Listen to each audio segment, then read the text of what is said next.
Guys, pauwi na kami galing kay Dr. Bumili lang kami ng pagkain. Kaso kulang. Hindi niya nagustuhan yung pagkain para sa akin. Kaya bibili si Amo ng pork roast tsaka kanin. Doble kilo yung binili niya, guys.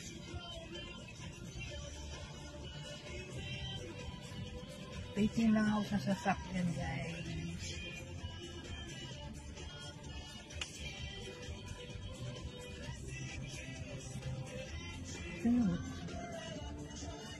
Kita ba? Yung siya bibili. Gusto tsaka nanin.